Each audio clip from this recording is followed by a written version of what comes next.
Bonjour, bonjour. Bien content de ne pas avoir été là pendant la présentation. C'est toujours un moment qui fait rougir un peu. Écoutez, bienvenue. Merci de nous avoir rejoints sur ce panel qui va traiter, comme l'a dit Jean-Michel, de la transition des modèles de promotion dans le commerce de détail. On l'a dit, donc je me présente, Olivier Laquin, je suis très heureux d'être avec vous. Avant de débuter, je vais vous montrer deux petites vidéos pour mettre la table à notre discussion.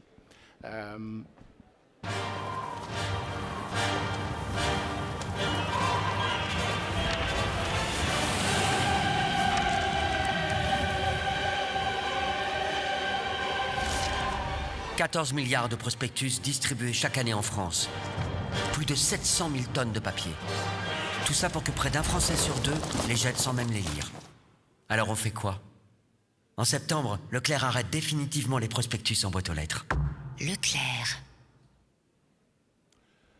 Pour ceux qui ne savent pas, Leclerc, en fait, est le premier détaillant alimentaire en France avec 24 % des parts de marché. On connaît plus, nous, un peu Carrefour à cause de la transaction avec Couche-Tard qui a avorté. Mais en fait, Carrefour sont les deuxièmes après Leclerc. Maintenant, une autre petite vidéo. La circulaire Canac est maintenant juste en ligne. On peut continuer de s'en servir pour économiser. On peut aussi continuer de s'en servir pour allumer le feu.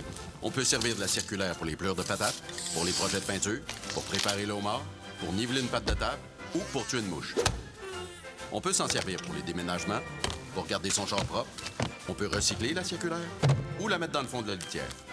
OK, peut-être pas tout ça, finalement. La circulaire Canac, juste en économie, juste en ligne.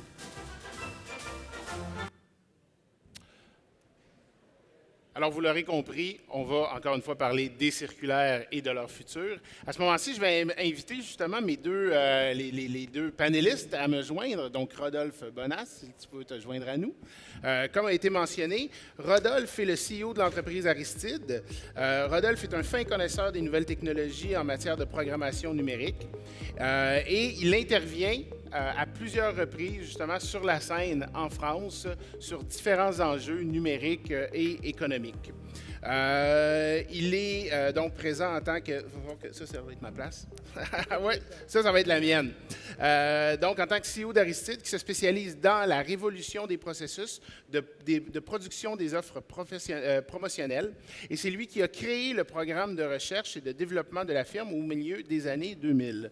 Bonjour Rodolphe, bienvenue. Bonjour, et qui arrive tout juste de la France, donc hier. Et je vais inviter aussi Patrick Delisle, qui est directeur marketing de l'entreprise Canac, qui se spécialise dans la vente d'articles pour la rénovation des intérieurs et extérieurs. Et c'est en mars 2020, sous sa direction, que l'entreprise a pris la décision d'arrêter de diffuser les circulaires papier. Et depuis, bien, leur stratégie de promotion s'oriente vers le numérique et ça semble fonctionner, je crois. Absolument. Alors, bienvenue. Je voudrais juste faire un traumavertissement. J'entendais tantôt, il y avait un message sur la loi de la langue française. Étant donné qu'on est joint par un collègue français, ça se peut qu'il y ait certains anglicismes qui soient utilisés pendant la conférence. Si on parle de retail, ça veut dire détail. Retailer, ça veut dire des détaillants. Alors voilà, vous en êtes maintenant avertis. Il y en aura d'autres, malheureusement. Alors, bienvenue. Écoutez, pour entamer la conversation, je commencerai par te poser une question à toi, ouais. Rodolphe. Étant donné que tu viens, comme je le disais, de la France, est-ce que tu pourrais nous dresser un portrait, en fait, de la législation et de ce qui entoure, justement, l'évolution de l'utilisation des dépliants? Alors, ce qu'il faut savoir en France, c'est qu'il y a trois phénomènes qui viennent modifier tout le commerce, tout le business autour des circulaires. En France, on dit catalogue, mais ici, on dit circulaire. Donc, on est en train de modifier. Le premier, c'est le contexte législatif. Ce qu'il faut savoir qu'en France, on a testé sur certains territoires le fait d'inverser tout le dispositif de distribution du catalogue. Ça veut dire quoi l'inverser? C'est-à-dire qu'auparavant, on considérait que s'il n'y avait rien d'apposé sur la boîte aux lettres, ça voulait dire que vous étiez destiné à recevoir le catalogue, qu'on pouvait vous le distribuer. Et donc, il n'y avait que les boîtes aux lettres qui mettaient ce qu'on appelle le stop pub sur leur boîte aux lettres, qui faisait qu'on ne distribuait pas le catalogue en imprimé. Sur ces régions, eh bien, on a inversé le système. La loi a obligé finalement à faire en sorte que si vous ne mettez pas un sticker qui s'appelle « Oui, pub », dans ce cas-là, on ne vous distribue pas de catalogue. On considère que s'il n'y a rien de marqué sur votre boîte aux lettres, ça veut dire que donc vous ne souhaitez pas recevoir de catalogue. Et donc sur ces régions-là, je donne un chiffre, le taux de oui pub est de 3 à 4%. Ça veut dire que là où on distribuait 95% des catalogues, on n'en distribue plus que 3 à 4%. Deuxième phénomène qui se passe en France, c'est qu'on a une augmentation assez forte du coût du papier. C'est-à-dire que finalement, ça coûte plus cher d'imprimer. Donc, du coup, il y a une équation économique qui fait que le média devient pas inaccessible, mais quand même très très lourd. Il pèse très lourd dans les budgets.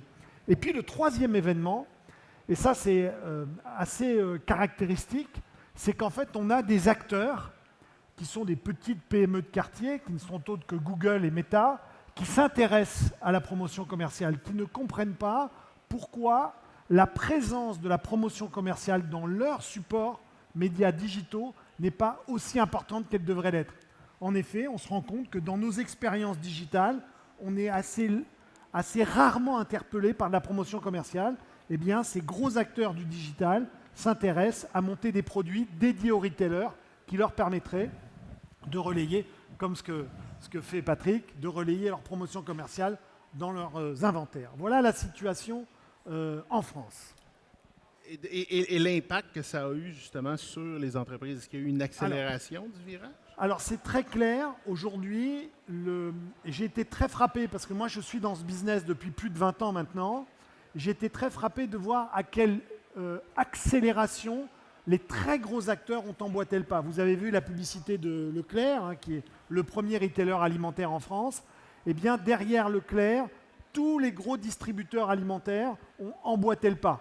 On dit, nous, on souhaite véritablement aller vers du full numérique. Ça se fait par étapes. Je vous donne un exemple, Carrefour, que vous connaissez bien. Moi, j'ai longtemps espéré que Carrefour devienne couche-tard. Peut-être qu'il n'est pas trop tard, mais bon, en tous les cas, on vous attend. On est têtu. Vraiment, allez-y, surtout revenez. On vous attend, c'est avec plaisir. Mais en tous les cas, Carrefour, que vous connaissez bien, typiquement, dès 2023, annoncé qu'en 2024, il allait réduire les impressions de ces catalogues de près de 40% pour sortir définitivement du papier en fin 2025. Donc, tout le monde Alors, juste pour rebondir, ce n'est pas ton cas, Patrick, mais il faut savoir que les distributeurs, les retailers, donc les détaillants. Les détaillants, ouf, j'y suis. Il faut savoir que les détaillants français ont vu aussi une opportunité à la fois de pouvoir basculer la totalité dans le digital, mais aussi de baisser drastiquement leur budget. Ils se sont dit, si on y va tous, quelque part, le budget marketing va pouvoir être optimisé à la fois dans les investissements et à la fois aussi dans l'organisation des people, c'est-à-dire d'être plus efficace et plus productif. Merci. Patrick, de votre côté, est-ce que c'est la législation qui a été l'élément déclencheur à votre numérisation? Écoute, quand j'écoute Rodolphe, on se rend compte que c'est plus complexe que juste ça. Ça peut partir d'une volonté environnementale, écologique, budgétaire, financière, municipale. Donc, chez nous, ça venait de deux axes, dans le fond. Il y avait une volonté écologique qui venait de la très haute direction, où on avait une vision sur 4-5 ans de se sevrer du papier. Là, je remonte à 2018-2019. Donc, il nous aurait amené peut-être à 2023 à le réussir si ce n'était pas qu'on avait eu une belle pandémie en 2020. Mais cette volonté-là, elle avait quand même mis la table à amorcer cette réflexion-là et à amorcer les stratégies. Ça nous a sauvé beaucoup chez Canac. Quand on a pris cette décision-là en 2018-2019 de dire, si on le fait sur un horizon de 3-4 ans, quelles sont les étapes? Ça pourrait être une conférence en soi. Pour ceux qui étaient là l'an passé, on l'a donné. Mais disons qu'il y a plusieurs étapes. Tu ne peux pas faire ça du jour au lendemain puis arrêter le circulaire. Ça ne fonctionnera jamais. Donc, de mettre en place une stratégie, de l'appliquer, d'investir, pas juste du temps, mais aussi des sous, pour éduquer sa clientèle, éduquer aussi le onboarding interne de la haute direction derrière tout ça. Et comme on avait commencé en 2019, Quand on est arrivé en 2020, quand la pandémie a frappé, on avait presque 1 an derrière la cravate d'éducation de notre clientèle, de stratégies concrètes qui faisaient que notre lectorat numérique était déjà très élevé. Alors, c'était vraiment ça là, qui nous a motivés, dans le fond, de se sevrer tranquillement sur 4-5 ans du papier, parce qu'on voyait qu'il n'y avait pas d'avenir à maintenir autant de budget dans les deux. Tu ne peux pas investir, je donne des chiffres fictifs, mais tu ne peux pas investir 1 million en circulaire traditionnel papier et voir ton même objectif, c'est-à-dire diffuser tes promotions à des clients qui cherchent des deals, dans du numérique qui fait juste grandir. Puis un jour, si tu as 2 millions, 1 million plus 1 million, ça ne marche pas. Là. Je veux dire, tu n'as pas doublé tes clients québécois qui lisent les circulaires. Donc, il y avait inévitablement une croisée des chemins qui allait venir. Nous, on la voyait pour peut-être 2022, 2023, mais la pandémie a tout accéléré d'au moins 2-3 ans. Là. Les impacts, tu parlais justement de convaincre les impacts à l'interne. Ça a été quoi ces impacts-là? Bien, les impacts, ils sont internes et externes. Dans le fond, on le sait, le commerce de détail, on est des gens de concret. On veut des résultats le lendemain, on veut des augmentations, on veut des ventes, on veut de la croissance. Donc, c'est très stressant de délaisser un médium qui va bien comme le circulaire, puis chez nous au Québec, c'est le Publisac, donc qui donne des résultats. On ne se le cachera pas, il y en a des résultats rattachés à ça. Donc, c'est très stressant. Donc, l'impact, là, c'est de bien gérer les craintes internes en étant prêt avec des données pour sécuriser tout le monde. Puis l'autre impact, bien, c'est les clients qui le recherchent encore. Il faut les éduquer, il faut leur dire, bien, si moi, je ne suis plus dans le papier, où suis-je? Donc, nous, on avait pris en amont presque 1 an de circulaires hybrides où on plaçait des pages supplémentaires en numérique et on les mettait même, on avisait les gens dans le papier, vous manquez 4-5 pages si vous n'allez pas sur Reebee ou sur Flip ou sur Transcontinental. Donc, on a fait ce travail-là pendant près d'1 an pour amenuiser l'impact. Et quand on a terminé, puis la pandémie a frappé, on s'est dit, est-ce qu'on retourne papier? Puis on a vraiment bien fait nos analyses, circulaire par circulaire, SKU par SKU, et les indices de succès étaient similaires, voire meilleurs. Parce que oui, on a sauvé des sous papier, mais on en a réinvesti beaucoup dans d'autres stratégies, qu'elles soient numériques ou en marchandisage, pour s'assurer que nos ventes sont au rendez-vous. Puis, tu as touché un point, puis on en a parlé pendant qu'on se préparait. On parlait justement de l'efficacité du papier versus l'introduction du numérique. Comment vous jonglez, en fait, avec cette dualité-là? Alors, ce qu'il faut savoir, c'est que le catalogue, le circulaire, c'est un média qui est très, très efficace. Pourquoi? Parce qu'il a finalement une vertu, une qualité incroyable. C'est qu'en gros, chez nous en France, le temps de consultation est aux alentours des 4-5 minutes. Et dans les 4-5 minutes, finalement, si vous avez un 36 pages, par exemple, ou un 12 pages, bref, vous arrivez à balayer parfois 100, 200, 300 offres. Et l'interpellation, elle est quasi immédiate. C'est-à-dire, vous balayez, tac, vous dites, tiens, ça y est, là, le poulet, hop, la lessive, hop, et vous retenez les 3-4 offres qui vont faire en sorte que vous allez pouvoir fréquenter le magasin. Sur le digital, et d'ailleurs, vous avez des lieux du catalogue, du circulaire, qui sont commercialement très efficaces. On sait que la première de couve, la dernière de couve sont des lieux un peu privilégiés et assez magiques. Quand on bascule tout cet univers dans le monde digital, on va se rendre compte qu'il va falloir redoubler d'ingéniosité et modifier les règles historiques du circulaire pour pouvoir mettre en avant notre promotion et obtenir la performance qu'évoquait Patrick, voire même une surperformance. Premier élément, il va falloir bien sûr venir surexposer l'offre promotionnelle dans le parcours digital des clients. C'est-à-dire qu'il va falloir les interpeller à tous les endroits et à tous les aspects, à tous les lieux, pour leur dire c'est là, la promo elle est là, la promo elle est là, la promo elle est là. Ça, c'est le premier élément de qualité. Deuxième élément, il va falloir personnaliser. Pourquoi? Parce que la consultation sur le digital, à la différence du catalogue papier, s'épuise plus vite. C'est-à-dire que si je prends par exemple ce qu'on appelle un flipbook, un catalogue que l'on va tourner dans les pages, finalement, quand les clients vont sur le digital, ils vont passer à peu près le même temps, 3 à 4 minutes, mais ils s'arrêtent en pages 7 et 8. Donc notre dernière de couve dans la boîte aux lettres, qui était super puissante, c'est un four, c'est une catastrophe dans le digital. Donc on est obligé de repenser ces éléments-là. Donc pour pouvoir arriver à surperformer dans le digital, il va falloir venir, ce que fait Canac, c'est-à-dire venir créer dans les parcours digitaux de leurs clients tous les incidents, les accidents pour leur dire la promo est là. Et ensuite, il va falloir la personnaliser pour faire remonter les bonnes offres pour que dans les 3-4 minutes, on ait les offres des clients. C'est vraiment les deux éléments qui font que le digital arrive à performer comme le catalogue papier, voire même dans certaines situations à surperformer.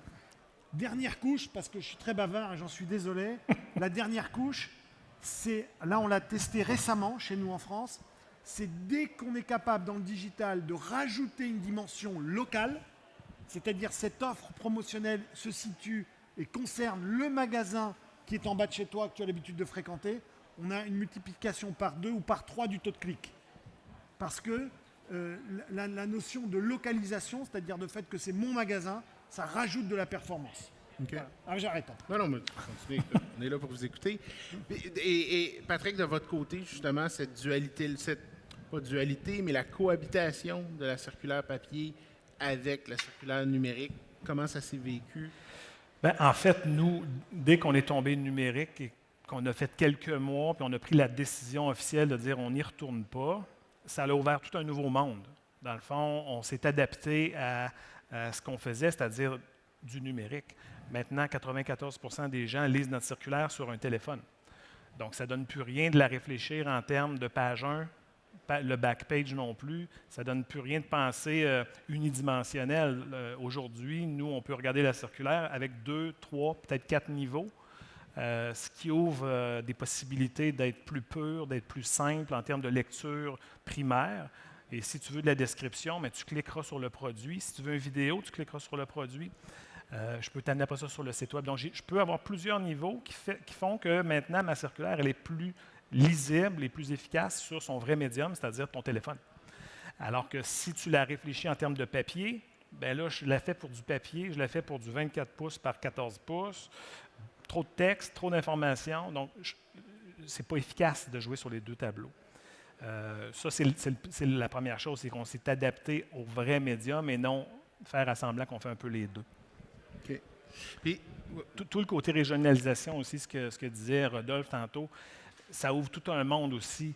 C'est-à-dire que maintenant, tu peux être beaucoup plus agile. Le numérique, c'est pas comme aller à une imprimerie puis tu passes. Avant, il fallait livrer la circulaire quasiment 2 semaines, 2 semaines et demie avant. Aujourd'hui, on peut jouer dedans presque le jour même. Et même 2-3 jours après qu'elle soit déjà en ligne, à la limite, là. Donc, imaginez l'agilité que ça donne. Donc, pour nous autres, il y a beaucoup d'avantages pour être plus efficace, autant dans les produits, les prix. Donc, c'est là où on va chercher l'uplift, entre autres, là, qu'on aurait pu peut-être perdre par le papier. Là. Ce que tu dis là, ça m'emmène à poser une autre question. C'est quoi l'impact sur les équipes et sur le mode de travail? En fait, nous, c'est plus la phase 2 qui a des impacts sur nos équipes. La phase 1, c'était on passe du circulaire papier et ensuite hybride à 100% numérique. On aurait pu rester avec nos équipes habituelles, de la façon dont on travaillait avant, c'est-à-dire, j'ai vu tantôt la présentation des gens de Transcontinental où on voyait très bien une équipe marketing mise en marché, des graphistes en équipe qui font une première version, puis ça tourne comme ça pendant 1 mois et demi, tout le monde met du temps. Ce qu'on a fait pour la phase 2 de notre numérisation, c'est vraiment d'aller chercher un logiciel très performant d'automatisation de nos promos. Puis ça, quand je disais que ça ouvre un autre monde, c'est vraiment un autre monde. Là, on passe à un autre niveau. Une promotion qui, avant, est dans mon circulaire, est sur mes bornes numériques en magasin, est sur Facebook, est aussi sur un poster, est aussi sur ma page 1 de site web. Bien, j'avais des gens qui travaillaient sur chacune de ces déclinaisons-là. Là, maintenant, en utilisant le logiciel OmniPublish d'Aristide, on vient tout automatiser ça.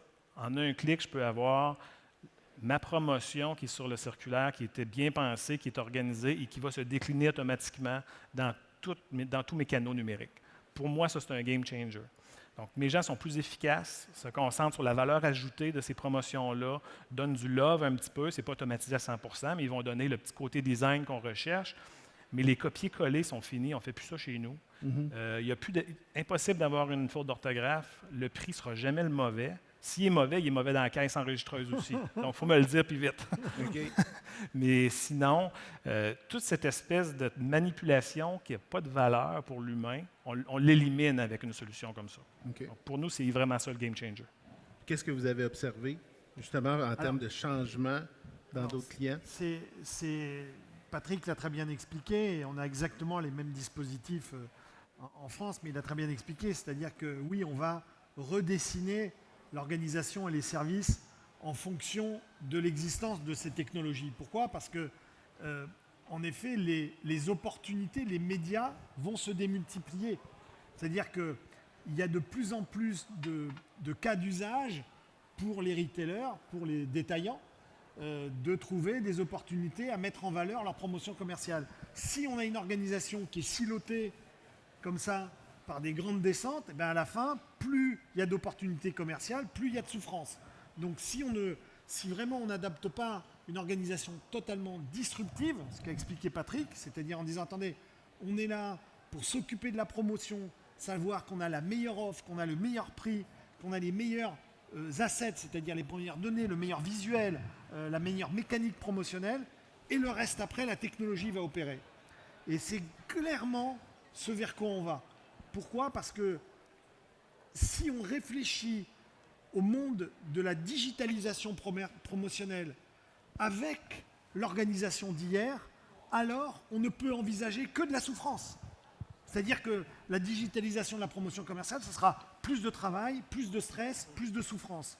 Or, on peut avoir un dispositif inversé, se dire qu'on est plus agile, on est beaucoup plus digitalisé, on est plus personnalisé, et en plus, on enlève de la charge mentale aux équipes. C'est possible.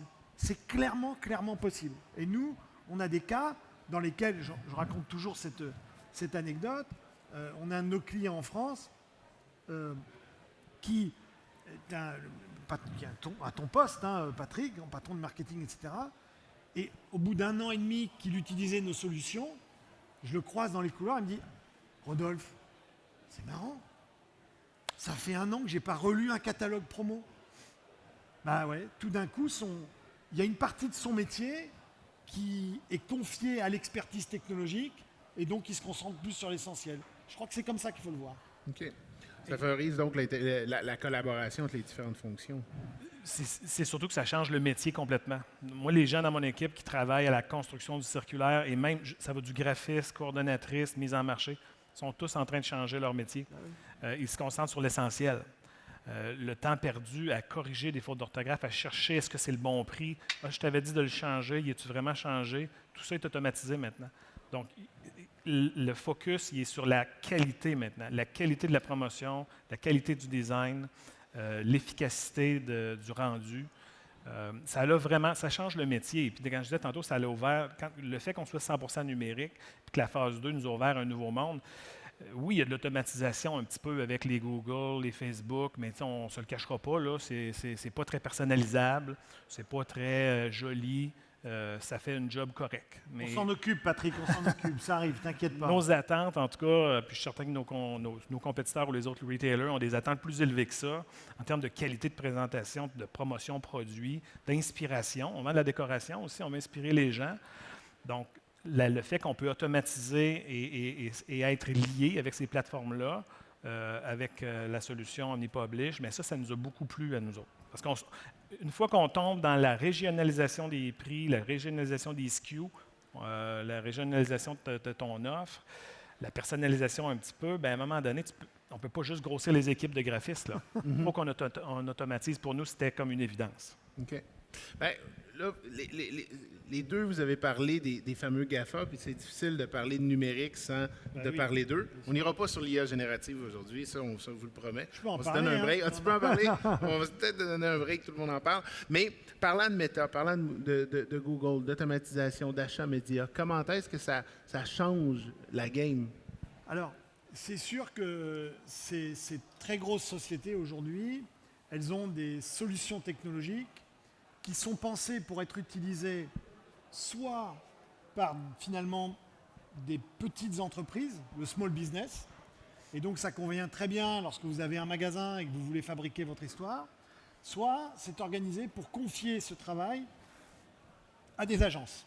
Et donc, il y a toute une partie, quand on est détaillant, il y a toute une partie assez opaque quand on achète du média digital chez Google ou chez Meta, parce qu'en fait, il y a une partie administrative. Pourquoi ? Parce que souvent, un détaillant, quand il a 100, 200, parfois même des milliers de magasins, il n'a pas la force, et il confie à une agence de le faire pour lui. Et puis, derrière cette opacité, finalement, on se rend compte qu'il y a des outils et un potentiel absolument incroyable sur lequel travaillent ces GAFA. Et je vais vous en donner quelques lectures. C'est que nous avons lancé un projet avec une GAFA dont ça commence par G, donc j'ai personne. Et en fait, ça va être une très grande innovation pour nous. En tous les cas, ça veut dire qu'au travers de nos outils, on va pouvoir autopiloter des campagnes sans qu'il y ait de la souffrance et de la douleur. C'est-à-dire, c'est vraiment encore la technologie qui va créer la campagne, créer ce qu'on appelle les line items, c'est-à-dire récupérer tous les produits qui veulent être mis entre identifier toutes les zones de chalandise de magasins, parce que ces GAFA sont capables de géolocaliser leur communication commerciale et promotionnelle à l'échelle du magasin. Et enfin, gérer ce qu'on appelle toutes les créatives, c'est-à-dire tous les assets, c'est-à-dire la créativité qui est présentée aux clients, ceux de manière automatique. Ça change complètement le game. C'est-à-dire que tout d'un coup, faire quelque chose de très complexe, très industriel, c'est facile. Et c'est ça ce que sont en train d'opérer les grands acteurs du numérique, parce que oui, ils ne comprennent pas pourquoi la promotion commerciale est surpuissante dans le offline et qu'elle est très peu représentée dans le online. Donc du coup, oui, ils ont mis l'énergie pour y aller. Nous, on va un peu les aider, mais modestement, on est tout petit. Est-ce que c'est ce que vous avez observé? Absolument, c'est un peu ce que je disais tout à l'heure, dans le fond. C'est que si tu veux commencer à multiplier tes offres et aller chercher la puissance du numérique, il faut que tu fasses tout à l'ancienne. Tu n'y arriveras jamais, donc tu vas te priver. C'est ce qu'on faisait. Un exemple niaiseux, oui, il y a les GAFA, mais une borne numérique en magasin, si ça devient lourd, fastidieux, tu la modifies moins souvent. Si ça devient automatisable, je vais la modifier à tous les 3 jours. Et donc, là, je multiplie le nombre de produits que je peux présenter, les promotions que je peux présenter. Puis ça, c'est juste un exemple sur une borne numérique. Alors, imaginez tout le reste. Donc, ça peut être juste mon site web. Tout mon carrousel peut se faire beaucoup plus rapidement. Donc, ça ouvre. Quand on disait tantôt, ce n'est pas une question de couper le papier puis d'économiser cet argent-là. C'est de la réinvestir ailleurs, d'être un peu en amont de tout le monde ou de l'industrie pour être sûr que quand on y arrive, nous autres, on est déjà habitués et on le fait déjà. Okay. Puis là, je vous avertis, je vais vous poser une question qu'on n'avait pas prévue, mais je vous entendais parler, puis ça m'a fait penser à la donnée. Parce que j'imagine que là, il y a tu en as parlé, l'importance de la donnée, évidemment, il faut qu'elle soit bien gérée, il faut qu'elle soit bonne dès le départ. Mais ensuite de ça, j'imagine qu'il y a aussi une quantité de données qui est générée beaucoup plus grande, beaucoup plus fine qu'avec les médias traditionnels. Comment vous avez adressé ce challenge-là? Puis c'est quoi les opportunités que vous voyez autour de la donnée? Chez nous, la donnée, le problème est en amont. Je dirais les bases de données dans nos entreprises, des fois, sont un petit peu anciennes, ne sont peut-être pas adaptées à tout ce qu'on aimerait faire. C'est plus un enjeu que ça l'a donné. Okay. Puis là, je te parle de la donnée maître produit. La donnée client, dans un projet de numérisation, pour nous autres, c'est vraiment une phase 3. À la phase 2, c'est vraiment maximiser ma présentation de produits. Puis là, je parle vraiment dans mon domaine à moi, chez Canac. On a tellement un éventail large de produits que la personnalisation, de cibler le bon client au bon moment avec chaque produit, ce n'est pas une obsession. D'essayer de prévoir que demain matin, tu as besoin de travailler sur ta salle de bain, puis que Rodolphe, lui, va travailler sur le sous-sol, d'essayer de deviner quel produit tu as besoin. C'est une obsession qui est peut-être pas pour aujourd'hui. Okay. Alors que de te présenter des offres plus souvent, un éventail plus large, bien présenté, qui ne m'a pas pris des mois à te produire, ça, c'est une obsession pour nous autres présentement. OK. Avant d'aller à toi, tu as parlé de phase 1, phase 2, phase 3. J'ai un background de gestion de projet, je trouve ça super intéressant. Peut-être, peux-tu? La phase 1, c'était quoi? La phase 2, c'était quoi? La phase 1, c'est vraiment implanter la solution, OmniPublish. Okay. Et puis gérer le change management.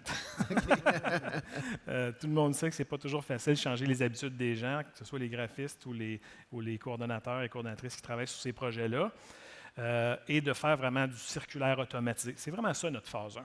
La phase 2, c'est de prendre les promotions qui sont créées pour le circulaire et de les éclater dans les canaux. OK. Ça, pour moi, ça, c'est la phase 2. OK. Ensuite, il y aura la phase 3 qui sera la personnalisation, la régionalisation de ces offres-là. OK. Ça a l'air tous des choses faciles à faire, mais elles ne sont pas faciles à faire. Parce que nos systèmes sont plus vieux.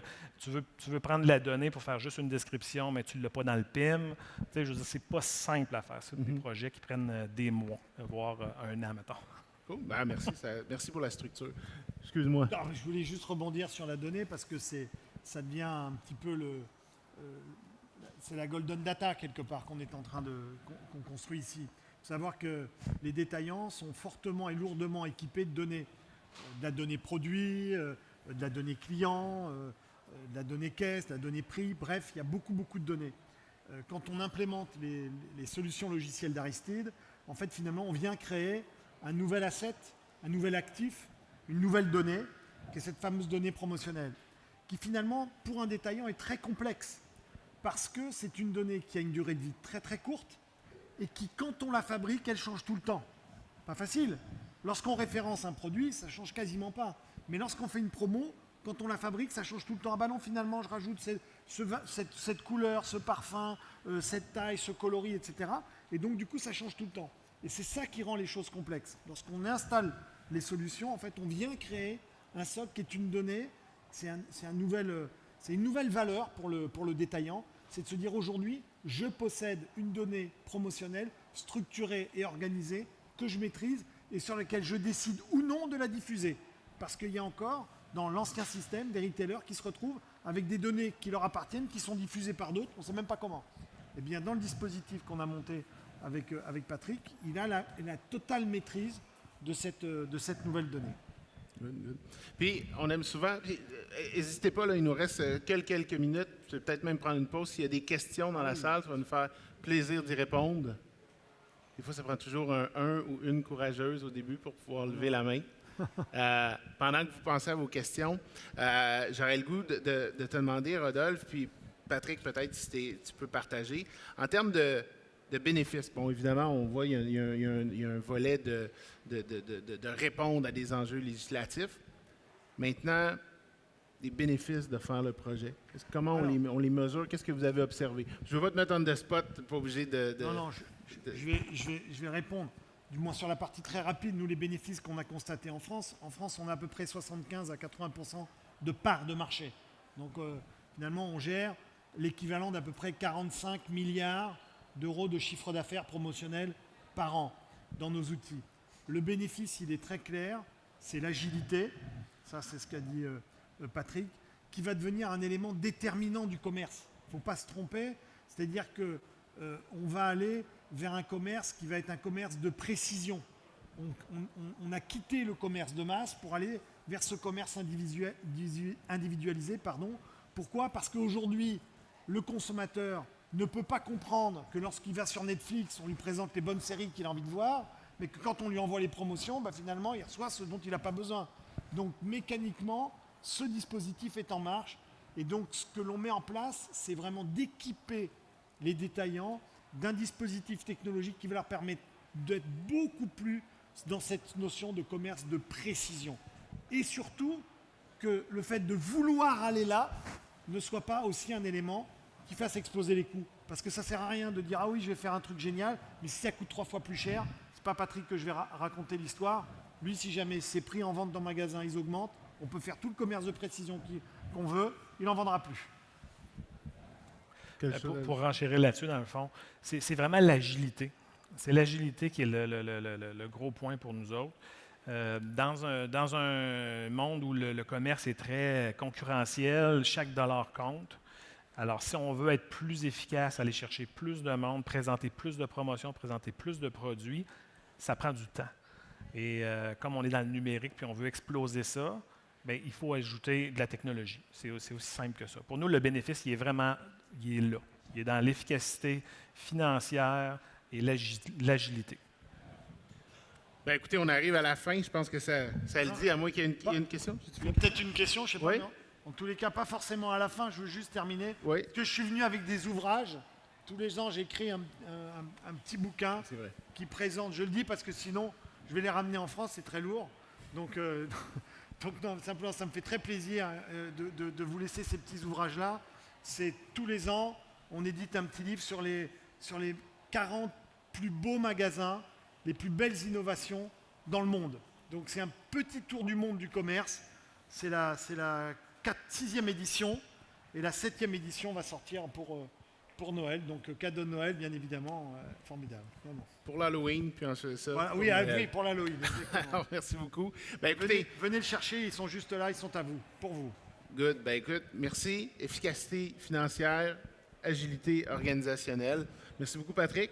Merci, beaucoup, Olivier. Rodolphe. Ça a été un plaisir de passer la dernière 30 minutes avec vous. Merci.